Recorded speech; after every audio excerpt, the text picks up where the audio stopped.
খবরে ফের জামুরিয়ার ইসিএল এর কেন্দা এলাকায় ধসের মুখ থেকে বেরোচ্ছে কালো ধোঁয়া। অন্যদিকে এই ঘটনার পর থেকে আতঙ্কিত হয়ে পড়েছেন স্থানীয় বাসিন্দারা। ঘটনাস্থলে ইসিএল এর সুরক্ষা কর্মীরা। ফের জামুরিয়ার ইসিএল এর কেন্দা এলাকায় ধসের মুখ থেকে বেরোচ্ছে কালো ধোঁয়া এবং এই ঘটনায় আতঙ্কিত হয়ে পড়েছেন স্থানীয় বাসিন্দারা। ঘটনাস্থলে ইসিএল এর সুরক্ষা কর্মীরা এসেছেন এবং পরিস্থিতি তারা দেখছেন। ঘটনাস্থলে পৌঁছেছেন তারা। উৎপল পাথর আমাদের প্রতিনিধি রয়েছেন ফোন লাইনে। উৎপল, ইসিএল এর কেন্দা এলাকায় ইতিমধ্যে ধসের মুখ থেকে কালো ধোঁয়া বেরোচ্ছে। এখনো পর্যন্ত সাধারণ মানুষের সুরক্ষার্থে ইসিএল এর কর্মীরা কি ব্যবস্থা নিয়েছে? দেখো, গতকাল যে জামুরিয়ার যে কেন্দা এরিয়া আছে ধাওড়াপাড়া, সেই ধাওড়াপাড়াতে রাত 1টার সময় ধস হয় এবং সেখান থেকে ধোঁয়া নির্গত থাকে। তার ফলে 30 মিটার দূরে রয়েছে ঘনবসতি এলাকা, জনবসতি।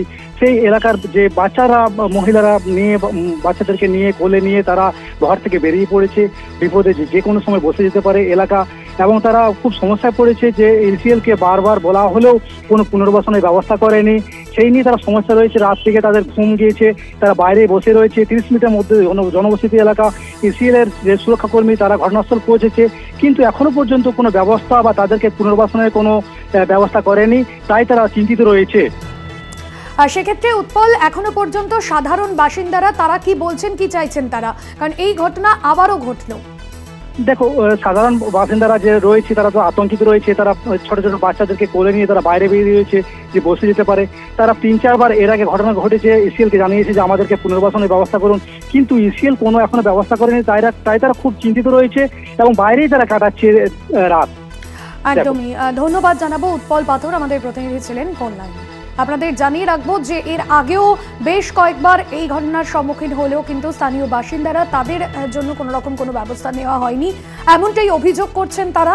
ইসিএল এর সুরক্ষা কর্মীরা ঘটনাস্থলে পৌঁছেছেন। গতকাল রাত 1টার দিকে এই ঘটনা ঘটে। ধসের মুখ থেকে হঠাৎ করে কালো ধোঁয়া দেখে আতঙ্কিত হয়ে পড়েন স্থানীয় বাসিন্দারা। ইতিমধ্যেই ইসিএল এর সুরক্ষা কর্মীরা তারা ঘটনাস্থলে পৌঁছে পরিস্থিতি পর্যবেক্ষণ করছেন এবং স্থানীয় বাসিন্দাদের সুরক্ষার্থেও পদক্ষেপ নেওয়া হচ্ছে।